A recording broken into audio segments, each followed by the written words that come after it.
Okay, today we are going to get our hoops ready to stitch. So, first we're going to cut some fabric. I am just going to use white Kana cotton for my hoop, but feel free to use another color or something patterned or whatever you have picked out. So I don't get too crazy when I'm cutting fabric. I generally just find an edge. I leave about an inch and a half on each side, and then I just cut around my hoop. There might be better ways, but I don't use them. This is what I do. All right, so we'll put it in our hoop first, and then we'll trace our pattern. I don't generally iron or anything just because it will pull so tight once it's in the hoop that I am not worried about the wrinkles. It will pull out those wrinkles as I get my hoop ready. So now if you're using a bamboo hoop, remember to keep your center centered. If you're using beechwood, you shouldn't have that problem. And then if you're using plastic, obviously we're good to go. So what you're gonna do is your inner hoop is gonna go on the bottom, and then your fabric on top of that, and then your outer hoop on top of that. Get that on there, and then we'll tighten it. So no matter what kind of hoop I'm using, I'll always tighten this a little bit and then pull this straight. Make sure that there's no folds in your fabric around this side. Make sure there's no folds on this side. But what we want to do is get this drum tight. So I usually just go around the whole edge and pull it pretty snug, and then I will tighten this some more. If I'm using a bamboo hoop or a beechwood hoop, usually I'll get a screwdriver to hold on to it. This one I don't need one because I can tighten it so much with just my fingers, and then I go around again and I tighten it again, because what we want is a very tight fabric. If your fabric is too loose, you're gonna have a hard time with stitching. You're gonna have a hard time pulling your stitches straight, having them lay flat, stuff like that. You're gonna have your fabric puckering.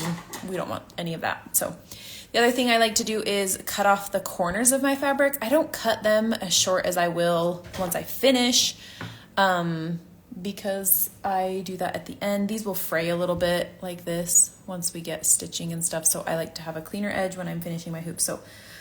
But if you have squared corners, you're more likely to like drag it into your work and sew it onto the back, or just have it catch on your thread every time you're pulling your needle through, which we don't want to do. So I'm just going to cut these corners off like that, and we're good to go. You can hear it's like super tight in there, but just keep like tightening this and pulling your fabric until it's like nice and tight. So there is a few different ways that you can transfer your pattern. The first is to print out your pattern and then cut the edge. I usually cut on the inside edge of the black circle. So on here, I usually cut on the inside ring, so that there's like not any black showing. That usually fits best in the hoop. And even sometimes then it like doesn't quite, it's still like a little bit doesn't fit. So this is a super easy way to do it. I usually just hold my fingers like this and I'll trace my pattern. You could also use like a light box. You could use then you can't hold on to then you've got to like get something like tape or something, tape it to your hoop so it's nice and tight against your fabric. But you can use a light box or a window if you're not having enough light. But depending on what fabric you're using, you should be fine just to like hold it and like push your fingers up against where you're drawing and draw your pattern on there. Another way is to actually trace from your iPad, which is what I usually do. What I like to do is I usually do it backwards like this. So this is my inner hoop. So instead of tracing like this, because I can't see it, I'll put this flat on my screen, and then I'll flip my fabric around so that I can see what I'm doing. Oops. The only problem with this is see, I'm touching my screen. You have to get it to the right size first, and then do guided access. So if you need to know how to use guided access, let me know. But if you do guided access and say start, hold on. Oh my gosh, hold on. Doesn't like my password. So guided access is on, and then it won't move. Like, you can try and do that, but then you can like draw on it without any issues. So, and then to turn it off, you just triple click and then put in your passcode again. And then you just come up here and say end, and then you can move it around or whatever you need to do. So I'm going to transfer mine with the paper this time.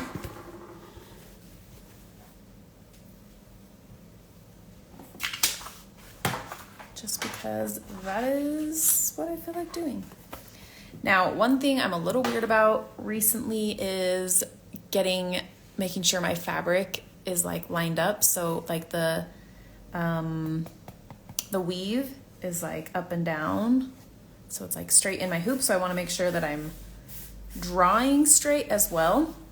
Now, when I am tracing my patterns, I generally don't trace everything because I have a harder time stitching like that. So I'm not going to draw like every single line on this. I'm just going to draw the outline and probably like the ridges, but without like these middle lines. But just so you know, I don't need every single line on there right at the beginning because I feel like it's harder for me to stitch that way.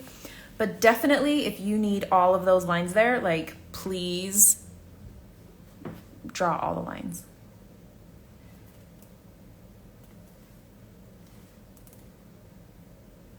And that's it.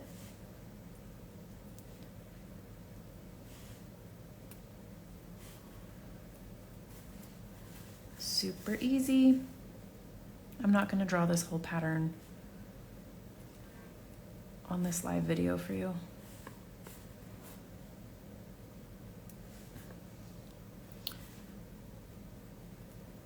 But I will do some, and then you can do your own.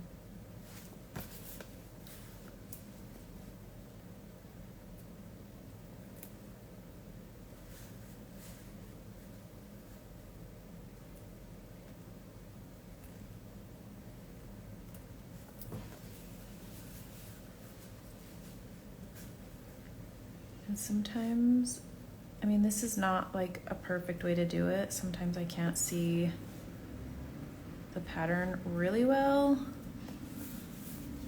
but now I'm drawing, there's two different pattern options. There's one with the pumpkin and then one with just the hand. So if you don't want to do the pumpkin, just know that yours is gonna look slightly different than mine, which is gonna be fine.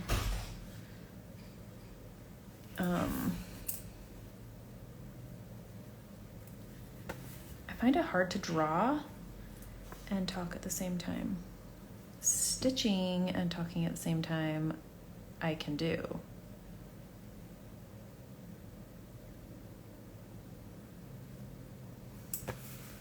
Okay, we do the cornucopia, and then I feel like when I was drawing this, it kind of almost looked like a little witch's hat.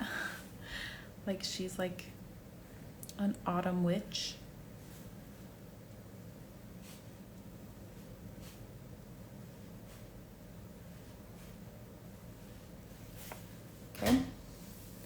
So go ahead and get this drawn out, and then next week we will start stitching. Let me know if you have any questions once you get working on getting your pattern sketched out, and yeah. Okay, I'm gonna finish doing this on my own, but let me know if you have questions, and I will see you next week as we start stitching. Have a good day. Bye.